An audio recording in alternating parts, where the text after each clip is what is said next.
Real account, वास्तविक खाता। इसमें क्या होता है, जैसे नाम से यह वास्तविक, वह सब वस्तुएं जिनका मूल्य मुद्रा के रूप में हम माप सकते हैं और जो व्यवसाय की संपत्तियां हैं, वो सब क्या कहलाते हैं, रियल अकाउंट। ठीक है, इनकी वो सब वस्तुएं रियल अकाउंट में आती है जिनका एक मूल्य होता है, जिसको हम माप सकते हैं कि भाई कितने रुपए की है।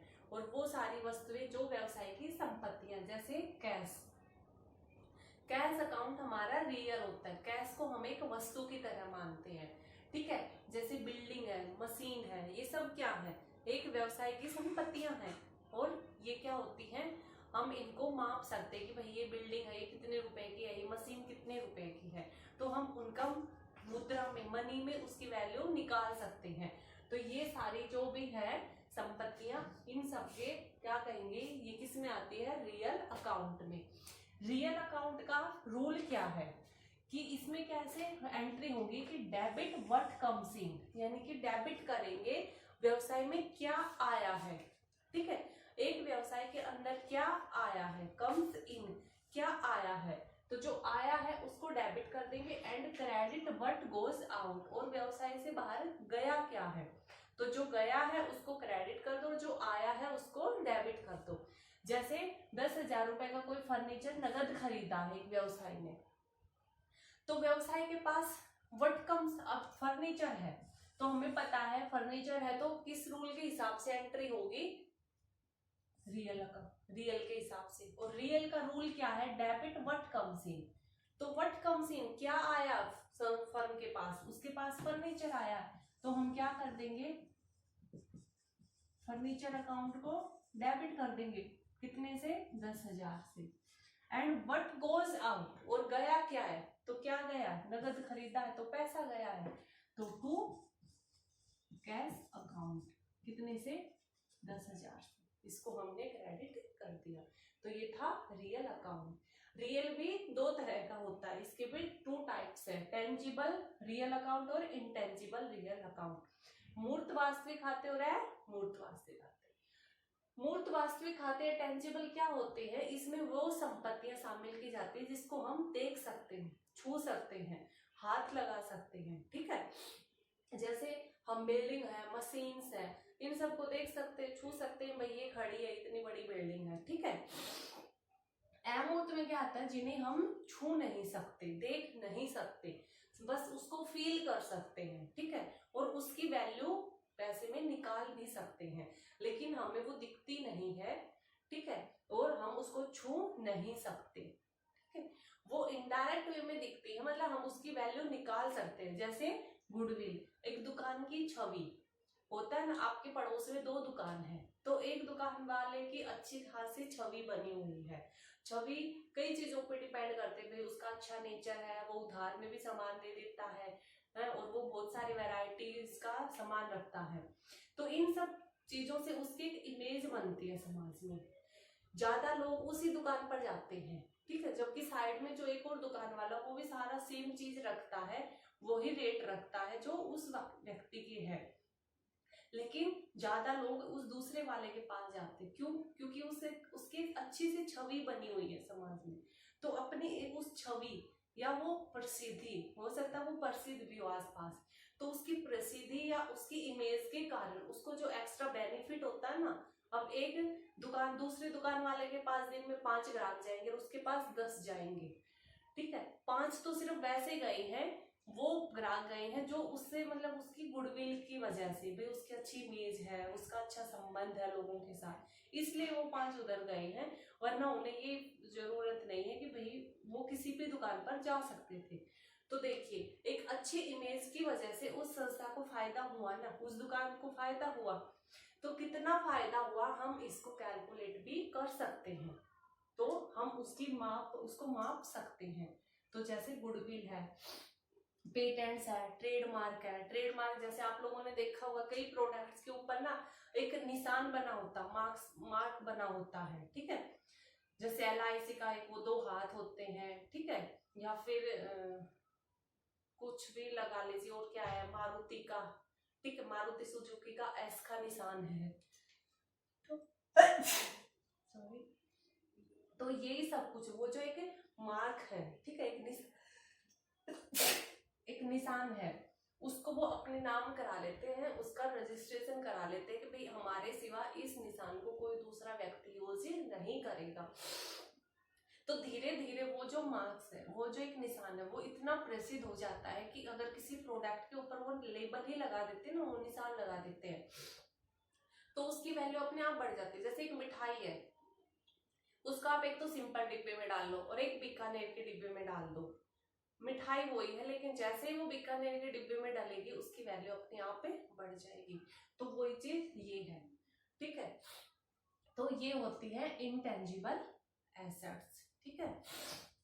इनका और इनका रिकॉर्ड वैसे ही रखेंगे इस रूल के हिसाब से कि debit what comes in and credit what goes out. आगे है हमारा नॉमिनल अकाउंट, नाम मात्र के खाते। इसमें क्या आता है कि व्यवसाय की आय व्यय से संबंधित सभी खाते नॉमिनल अकाउंट होते हैं। वस्तु यहाँ पर आ गई, व्यक्ति यहाँ पर आए, बच क्या गया, खर्चा, इनकम, वो सारी हमारी किसमें आएगी, नॉमिनल अकाउंट में। जैसे कि वेतन, मजदूरी, किराया, कमीशन, ये सब कुछ एक संस्था क्या करती है, या तो उसको कमीशन मिलता है या वो कमीशन देती है। अगर मिलेगा तो आय हो जाएगी, दे रही है तो खर्चा हो जाएगा। अगर उसको रेंट मिल रहा है तो उसकी इनकम है, रेंट उसने पे किया है तो उसके लिए खर्चा है। तो ये सारे आय और खर्चे हमारे किसमें आते हैं, नॉमिनल अकाउंट में। आय खर्चों के अलावा लाभ और हानि भी। तो इसका रोल क्या है कि debit all the expenses and losses, कि सारे जितने भी खर्चे हुए हैं, जितने भी लॉसेस हुए हैं, ठीक है, उनको डेबिट कर दो। And credit all the income and gain, सारे जितने भी इनकम हुई है और जितने भी लाभ हुए हैं, ठीक है, उसको क्या कर दो, क्रेडिट कर दो। जैसे एक एग्जांपल है कि सैलरी दी गई, ठीक है, 2000 रुपए वेतन के दिए, ठीक है। नॉमिनल का एक एग्जांपल है कि फर्म ने 2000 रुपए वेतन के दिए, 2000 रुपए किसके दिए, वेतन के दिए। तो देखिए सैलरी दी है, ठीक है, और सैलरी हमारी नॉमिनल अकाउंट है। तो नॉमिनल के हिसाब से रूल क्या है हमारा नॉमिनल का, debit all the expenses and losses, जो भी खर्चा है, लॉस हुए, उसको डेबिट कर दो। तो यहाँ पर सैलरी क्या है हमारा, सैलरी क्या है, खर्चा है, तो सैलरी, या फिर आप सैलरी लिख सकते हो अकाउंट डेबिट, ठीक है, सैलरी अकाउंट डेबिट। और टू गया क्या है, ठीक है, गया क्या है। अब यहाँ पे हम दूसरा ये रूल नहीं देखेंगे, साथ में क्रेडिट वाला, हमें सिर्फ ये देखना है डेबिट क्या करना है, खर्चे। तो टू खर्चों के लिए हमने दिया क्या है, उनको पैसे दिए, तो हमारे पास से पैसे गया है, ठीक है, पैसा रियल अकाउंट हमारा। तो रियल के हिसाब से व्हाट गोज आउट, तो गया क्या है, कैश। तो मेन बस हमें ये देखना है कि सैलरी गई है या आई है। अगर सैलरी मिल रही होती हमें तो हम क्रेडिट कर देते, लेकिन यहाँ पे सैलरी हमने पे करी, हमारे लिए खर्चा है, तो सैलरी अकाउंट डेबिट और टू कैश अकाउंट क्रेडिट, ठीक है। ये था हमारा नाम मात्र का खाता। अब है हमारा मेन पॉइंट, आप लोगों ने एक चीज देखी होगी, ठीक है, आप लोग एक बात देखी होगी, रेंट, सैलरी, कमीशन या फिर इंटरेस्ट, ऐसे कई पॉइंट हो सकते हैं। तो आप देखोगे कि ये जो रेंट है, ये मैंने एक बार आपको जो पर्सनल अकाउंट बता दी थी, ठीक है, रिप्रेजेंटेटिव पर्सनल अकाउंट, वहां पर भी था और ये यहाँ पर भी है। तो ये ऐसा क्यों है, ये क्यों है, देखिए, अगर आपको सिंपल रेंट दिया है या रेंट लिया है, रेंट पेड या रेंट रिसीव, ये दिखा रखा है, तो ये क्या है, नॉमिनल अकाउंट। लेकिन अगर इस रेंट के आगे पीछे कुछ शब्द जुड़ जाते हैं ना, जैसे ये रेंट अगर आउटस्टैंडिंग है, आउटस्टैंडिंग रेंट है, या फिर प्रीपेड रेंट है, तो जब रेंट के आगे कुछ अक्षर जुड़ जाते हैं, ठीक है, या फिर रेंट इन एडवांस है, तो जब आगे पीछे कुछ अक्षर जुड़ जाते हैं हमारे, तो वो क्या हो जाते हैं, हमारे पर्सनल अकाउंट। फिर हम इनका रिकॉर्ड, इनका कैसे करेंगे, पर्सनल अकाउंट का जो रूल है उसके हिसाब से इनकी एंट्री करेंगे। तो आपको बस एक ही चीज याद रखनी है, रेंट सैलरी कमीशन अगर सिंपल है, भाई सैलरी दी रेंट दिया तो कोई प्रॉब्लम नहीं है। हाँ सैलरी आदत है, मजदूरी आदत है कि भाई इतनी मजदूरी हम नहीं दे पाए हैं, तो फिर वो क्या है, जैसे वहां पे बताया था कि वो उन व्यक्तियों का प्रतिनिधित्व करती है कि कितने व्यक्तियों की सैलरी नहीं दी है, ठीक है। तो फिर वो किस में आ जाएगी, पर्सनल अकाउंट में। तो इन शब्दों के आगे पीछे अगर कुछ जुड़ा हुआ है तो हमारा क्या आ जाएगा, जैसे commission, commission received in advance, हमें एडवांस में मिल गया। तो जब आगे पीछे या आगे कुछ जुड़ जाता है तो ये हमारे पर्स नॉमिनल से कहां पे ट्रांसफर हो जाते हैं, पर्सनल अकाउंट में, ठीक है। तो ये था आपका मेन अकाउंट, ठीक है, टाइप्स ऑफ अकाउंट का मेन टॉपिक जो कि मोस्ट इंपोर्टेंट है, ठीक है। सारा बेस अकाउंट का इन्हीं 3 अकाउंट्स के ऊपर टिका है और 3 अकाउंट्स पे क्या, इन 3 रूल्स के ऊपर टिका हुआ है। तो अगर आपको ये रूल क्लियर है तो आप अच्छे से कोई भी क्वेश्चन कर पाओगे। आगे आपकी बुक में एक एग्जांपल दे रखा है जिसमें आपको अलग अलग जो है अमाउंट दिया हुआ है आइटम, कि जैसे कैपिटल है, कैपिटल अकाउंट क्या है, पर्सनल है, रियल है या नॉमिनल है, तो आपको ये बताना है। तो ये क्या हो जाएगा, पर्सनल। ड्राइंग है, ड्राइंग भी पर्सनल। कमीशन है, कमीशन नॉमिनल। कमीशन आउटस्टैंडिंग, वो क्या हो जाएगा, पर्सनल, ठीक है। तो इस तरह के है। तो अब हमारा ये हमने अकाउंट्स के टाइप्स ऑफ अकाउंट्स देख लिए। अब है हमारा, क्योंकि हमारा चैप्टर क्या चल रहा था, दोहरा लेखा प्रणाली, डबल एंट्री सिस्टम। तो अब है दोहरा लेखा प्रणाली के भाग या अवस्थाएं, ठीक है, कि वो कितने भागों से होकर गुजरता है, कितने उसके स्टेप हैं। तो इसके 3 स्टेप होते हैं। सबसे पहले हमारा स्टेप होता है प्रारंभिक लेखा, प्रारंभिक लेखा कि सबसे पहले हम उसका स्टार्टिंग का रिकॉर्ड रखते हैं, ठीक है। उसके बाद वर्गीकरण और उसके बाद सारांश। इसमें क्या है कि जितने भी लेन देन है वो 3 स्टेपों से होकर गुजरते हैं। सबसे पहले प्रारंभिक लेखा कि जो भी लेन देन है हम सबसे पहले ये देखेंगे कि वो मुद्रा में हुए हैं या नहीं, हम उसको कैश में कैलकुलेट कर सकते हैं या नहीं। अगर हम उन्हें कैश में कैलकुलेट कर सकते हैं तो हम उनका रिकॉर्ड रखेंगे सबसे पहले, ठीक है। तो सबसे पहले रिकॉर्ड रखा जाएगा जर्नल में, रोजनामच्चा में। अगर हमारे लेन देन ज्यादा है, ठीक है, तो हम जैसे फर्स्ट एक्सरसाइज में पढ़ के आए थे कि हम जर्नल के अलावा इसकी जो सब्सिडरी बुक्स थी, ठीक है, सब्सिडरी बुक्स थी उनका सहारा लेंगे, जो कि जैसे परचेज बुक थी, सेल्स बुक थी, वो सारी। तो सबसे पहले जो भी लेन देन है उनका स्टार्टिंग में लेखा किया जाएगा, शुरुआती लेखा किया जाएगा। अगर छोटा लेन देन है, छोटा व्यवसाय है तो हम एक ही जगह रखेंगे, बड़ा व्यवसाय है, ज्यादा लेन देन है तो उनको अलग अलग पुस्तकों में लेखा किया जाएगा। नेक्स्ट है वर्गीकरण। वर्गीकरण में हम क्या देखेंगे कि एक जैसे लेन देन जो एक जैसी प्रकृति की हैं, एक ही तरह के लेन देनों को हम एक जगह पर रखेंगे और दूसरी तरह के लेन देनों को दूसरी जगह पर रखेंगे, ठीक है। उसके बाद है सारांश कि जो हमारे पास जब सब कुछ बनके तैयार हो जाएगा तब हम कैलकुलेशन करेंगे, ठीक है। तब हम ये देखेंगे कि इस लेन देनों से हमें क्या फायदा हुआ है या लॉस हुआ है, हम उसका रिजल्ट निकालेंगे यहाँ पर कि किसी लेन देन से एक फर्म को लाभ हो रहा है या हानि हो रही है, ठीक है। इस सारांश के लिए हम रिजल्ट देखने के लिए हमारे पास कई मेथड्स हैं, जैसे हम बनाएंगे ट्रेडिंग अकाउंट, हम बनाएंगे प्रॉफिट एंड लॉस अकाउंट, ठीक है। तो ये था हमारा अलग अलग देखने का कि हम बनाएंगे बैलेंस शीट कि व्यवसाय की स्थिति कैसी है, व्यवसाय का आखिर में कैसी पोजीशन है।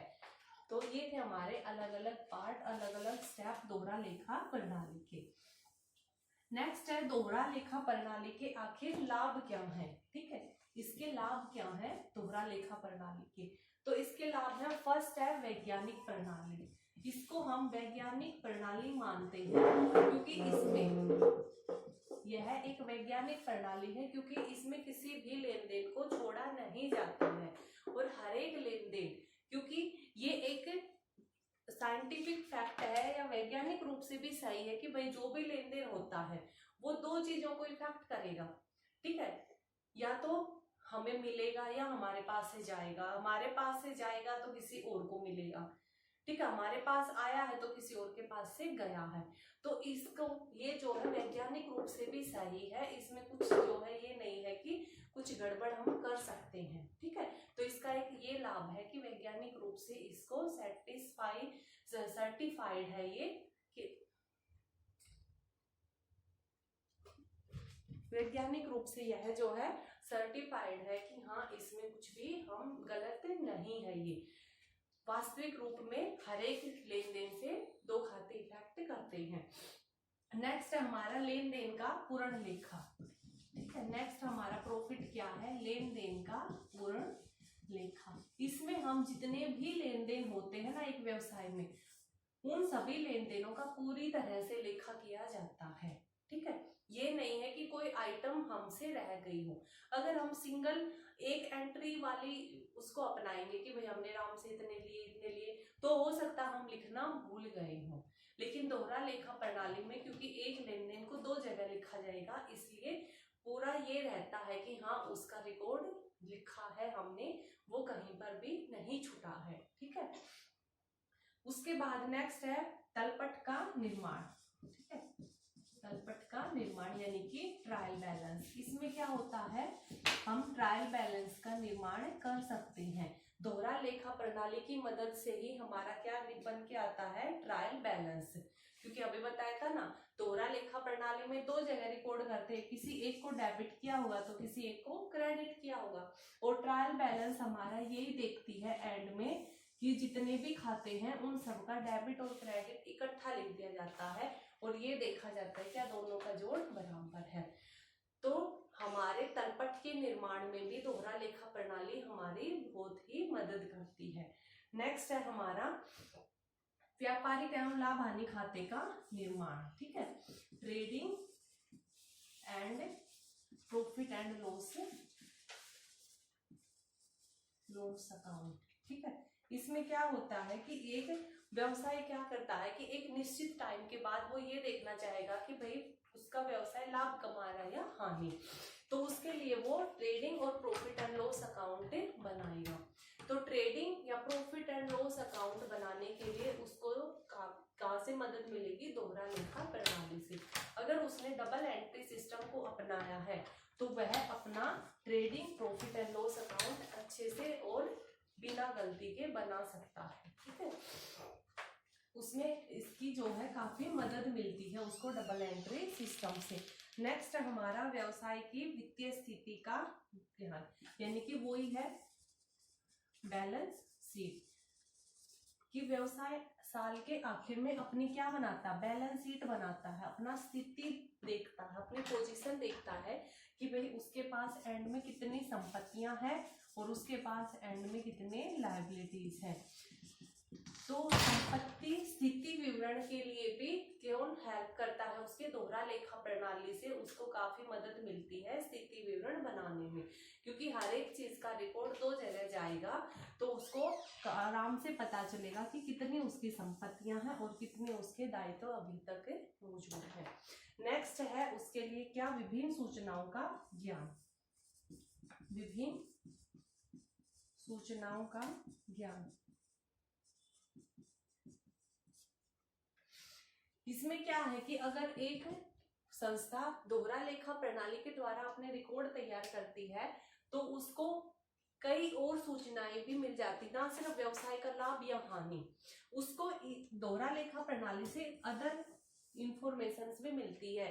जैसे उसको पता चलता है कि उसको किस व्यक्ति से कितना पैसा लेना है, कितना पैसा उसको लेना है, कितना पैसा उसको देना है, किस आइटम पर, ठीक है, किस आइटम पर कितना खर्चा हुआ है और किस आइटम से उसको बचत मिली है। यानी कि उसको हर एक चीज से का रिकॉर्ड मिल जाता है कि कब कहाँ कितना पैसा गया है, किस आइटम से पैसा मिल रहा है, किसकी वजह से उसको लॉस हो रहा है, तो उसको ना सिर्फ लाभ हानि बल्कि और अलग से छोटी छोटी सूचनाएं भी उसको पूरी तरह से मिल जाती हैं दोहरा लेखा प्रणाली की वजह से। क्योंकि दोहरा लेखा प्रणाली में कुछ भी लेन देन हो, छोटा बड़ा, व्यक्तिगत अव्यक्तिगत, हर एक का लेखा किया जाता है। नेक्स्ट है हमारा छल कपट की कम संभावना। इसमें क्या होता है, हमारा छल और कपट की कम संभावना होती है, क्योंकि वही बात है, हर एक रिकॉर्ड को दो जगह लिखा जाएगा तो कहीं पर भी उसको जो है छूटने की गुंजाइश नहीं रहती कि हमने उसको कहीं पर छोड़ दिया है या हमसे वो एंट्री करना कहीं रह गया है। ठीक है, तो ना तो हमसे छूटता और ना ही कोई व्यक्ति किसी चीज को बढ़ा चढ़ाकर दिखा सकता है। तो कोई भी छल या कपट यहाँ पर चोरी गबन नहीं होता। नेक्स्ट है हमारा वैधानिक मान्यता। वैधानिक मान्यता यानी कि लीगल। यह क्या है, दोहरा लेखा प्रणाली, जो संस्था जो फर्म दोहरा लेखा प्रणाली के द्वारा अपने लेखे रखती है ना, अपने रिकॉर्ड तैयार करती है, उसको जो है लीगली माना जाता है। यानी कि कोर्ट में अगर कि उस फर्म के ऊपर कोई केस कर देता है तो उसका रिकॉर्ड, ठीक है, उसको लीगल माना जाएगा, उसको एज ए प्रूफ जो है कोर्ट मानेगा कि हाँ, क्योंकि उसने दोहरा लेखा प्रणाली से अपने रिकॉर्ड तैयार करे हैं, तो कोर्ट उसने जो भी रिकॉर्ड तैयार करे हैं उसको एज ए प्रूफ मानेगा। ठीक है, वो ये मानेगा कि जो भी लेन देन लिख रखे हैं वो सही तरह से लिख रखे हैं। तो और अगर उसने अपने रिकॉर्ड तैयार ही नहीं करे होते तो कोर्ट के पास वो क्या प्रूफ रखता अपनी बात को साबित करने के लिए। इसलिए दोहरा लेखा प्रणाली के द्वारा जो भी हम रिकॉर्ड रखते हैं वो वैधानिक रूप से अप्रूव होते, मान्य होते हैं। नेक्स्ट है हमारा तुलनात्मक अध्ययन। दोहरा लेखा प्रणाली के द्वारा, क्योंकि आज जो है सारी संस्थाएं, सभी फर्म अपने रिकॉर्ड कैसे तैयार करती है, दोहरा लेखा प्रणाली के द्वारा ही। इसलिए अगर हम एक संस्था दोहरा लेखा प्रणाली नहीं अपनाती है तो वो अपने खातों का, अपनी पोजीशन का तुलना किसी दूसरे के साथ नहीं कर पाएंगे। ठीक है, क्योंकि आज सभी के लिए दोहरा लेखा प्रणाली अपनाना जरूरी है। तो अगर सारी संस्थाएं इस सिस्टम के हिसाब से काम करती हैं तो एक फर्म अपनी तुलना दूसरे के साथ कर पाएगी इजीली, और ये देख पाएगी कि मैं उस फर्म से पीछे हूँ या आगे हूँ। अगर मैं पीछे हूँ तो क्यों हूँ, मेरे को क्या सुधार करने चाहिए। तो तुलना करने में भी जो है दोहरा लेखा प्रणाली काफी हद तक मदद करती है। नेक्स्ट है हमारा प्रबंधकों के लिए निर्णय लेने में।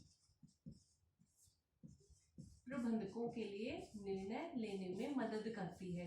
कैसे मदद करते हैं, क्योंकि हमने अभी यहाँ पर देख के आए कि उसको ना सिर्फ लाभ या हानि का, उसको कई और छोटे छोटे पॉइंट्स का भी पता चल जाता है कि किस व्यक्ति से कितना लेना है, किस आइटम पर कितना खर्च हो गया है, किस पर ज्यादा खर्च हो रहा है। ये सारे पॉइंट भी उसको दोहरा लेखा प्रणाली से पता चल जाते हैं। तो इन्हीं पॉइंटों के बेस पर जो प्रबंधक होते हैं, जो व्यवसाय को चलाते हैं, वो अपना निर्णय ले पाते हैं। अगर कोई एक आइटम ऐसा है जो लगातार लॉस में जा रहा है, ठीक है, लगातार हमें उस लेन देन से हानि हो रही है, तो प्रबंधक डिसीजन ले सकते हैं कि भाई हमें इस आइटम को हटा देते हैं। किसी आइटम्स की बिक्री से लगातार प्रॉफिट हो रहा है तो प्रबंधक डिसीजन लेंगे कि हाँ हमें इसको और बनाना चाहिए। तो प्रबंधकों को निर्णय लेने में काफी हद तक ये मदद करती है दोहरा लेखा प्रणाली। नेक्स्ट है सभी प्रकार के व्यवसायों के लिए उपयुक्त। ठीक है, सभी के लिए उपयुक्त, यानी कि दोहरा लेखा प्रणाली ये नहीं है कि ये सिर्फ बड़े बिजनेस के लिए ही जरूरी हो, ये सभी के लिए उपयुक्त है, सभी के लिए यूजफुल है। छोटा व्यवसाय करने वाला व्यक्ति हो या बड़ा व्यवसाय हो, सभी इसको आराम से अपना सकते हैं और ये सभी को उतना ही बेनिफिट देगी। एक छोटे व्यवसाय को भी उतना बेनिफिट देगी जितना एक बड़े व्यवसाय को इससे लाभ होता है। तो ये थी दोहरा लेखा प्रणाली के लाभ। अब है हमारी दोहरा लेखा प्रणाली के दोष। कुछ एक इसमें देखिए, हर एक चीज के कुछ लाभ होते हैं तो कुछ हानियां भी होती है, हमें पता है। तो दोहरा लेखा प्रणाली के भी कुछ एक दोष हैं। जैसे क्या होता है कि इसके लिए हमें ज्यादा बुक्स रखनी पड़ती हैं, ठीक है, ज्यादा पुस्तकें रखनी पड़ती हैं, क्योंकि इसमें हमने पढ़ा ना हर एक का दो दो, जैसे बिल्डिंग का, हम बिल्डिंग का भी रिकॉर्ड रखेंगे, फर्नीचर का अलग से रखेंगे, ठीक है, गुडविल का अलग से, तो हमें इतनी सारी बुक्स को बना के तैयार करना पड़ेगा। दूसरा है इसके लिए क्या चाहिए, नॉलेज, यानी कि कोई भी एक सिंपल व्यक्ति दोहरा लेखा प्रणाली से रिकॉर्ड तैयार नहीं कर सकता, ठीक है, वही व्यक्ति दोहरा लेखा प्रणाली से अपने लेखों को तैयार कर पाएगा जिसको कुछ नॉलेज हो, ठीक है, तो इसके लिए नॉलेज का होना भी जरूरी है। तो एक छोटा व्यवसायी के पास इसके जुड़ी नॉलेज नहीं है तो वो दोहरा लेखा प्रणाली को बेचारा नहीं अपना सकता। तो इसलिए ये भी एक लॉस है कि जो छोटे कर्मचारी हैं, जो छोटे व्यवसायी हैं, वो अभी इसके बारे में नहीं जानते, ठीक है। नेक्स्ट है हमारा अंक गणित, इसमें कुछ भूल हो जाती है, ठीक है, भूल, जैसे कुछ हमने रिकॉर्ड रखना ही भूल गए, जैसे हमने राम से 2000 रुपए लिए, हम इसको लिखना ही भूल गए, तो क्या ये गलती हमें पता चलेगी? जब हम एंड में रिकॉर्ड मैच करेंगे तो ये चीज हमने ना तो इधर लिखी राम के साइड में, ना हमने कैश की साइड में लिखा, तो हम इसको भूल गए, ठीक है। तो जो बातें हम लिखना भूल जाते हैं, दोहरा लेखा प्रणाली वो गलतियां हमें नहीं बताती, वो नहीं बता पाती, ठीक है। नेक्स्ट है, अगर हमने मान ले ऐसी भूल कर दी, राम से 2000 रुपए लिए, तो हमें पता है कि हम क्या करेंगे, ठीक है, हमने लिए हैं यानी कि हमारे पास कैश आया है, तो कैश अकाउंट डेबिट होना चाहिए, तो राम अकाउंट क्रेडिट होना चाहिए, तो होना तो ये चाहिए, ठीक है। लेकिन हमने क्या किया, मान लीजिए गलती से कैश की बजाय हमने डेबिट कर दिया, किसको, कैश की बजाय हमने डेबिट कर दिया कोई भी और, मान लीजिए सोहन को डेबिट कर दिया, तो यहाँ पर तो हमारा डेबिट, हमें पता है डेबिट है। जब हम रिकॉर्ड तैयार करेंगे, रिकॉर्ड यानी कि ट्रायल बैलेंस तैयार करेंगे, वहीं पर हमें अपनी गलतियों का पता चलता है, तो हम डेबिट और क्रेडिट का बैलेंस लिखेंगे। तो यहाँ पे डेबिट का बैलेंस यहाँ से 2000, तो यहाँ पे 2000 आ जाएगा, यहाँ पे क्रेडिट 2000, तो यहाँ पे 2000 आ जाएगा। लेकिन देखिए अब कोई ऐसा असर पड़ा, दोनों साइड बराबर है, ठीक है, तो यहाँ पे तो हमारी दोहरा लेखा प्रणाली कहेगी कि सब ठीक है, लेकिन ठीक नहीं है। यहाँ पे डेबिट कैश की बजाय हमने सोहन को कर रखा है, लेकिन हाँ सोहन को भी कर तो दिया डेबिट ही, तो अगर एक आइटम, ठीक है, डेबिट में हम दूसरे आइटम दूसरे व्यक्ति के साथ में डेबिट कर देते हैं, ठीक है, तो भी हम यही गलती नहीं पकड़ पाते। तो ऐसे ही इसकी छोटी छोटी गलतियां होती हैं। जैसे यहाँ पर हमने यहाँ पे भी 200 से 2000 की बजाय 200 लिख दिया, तो भी हम गलती नहीं पकड़ पाएंगे, क्योंकि डेबिट में भी 200, क्रेडिट में भी 200 है, जोड़ तो मैच हो ही जाएगा। तो ऐसे ही कई गलतियां हैं जो दोहरा लेखा प्रणाली भी इनको नहीं पकड़ पाती। तो ये दोहरा लेखा प्रणाली की वो छोटी छोटी सी कुछ एक जो है सीमाएं थी, अदरवाइज दोहरा लेखा प्रणाली एक बेस्ट प्रणाली है, ठीक है, आजकल इसी का पालन किया जाता है। तो ये था आपका 7th topic, double entry system. Thank you.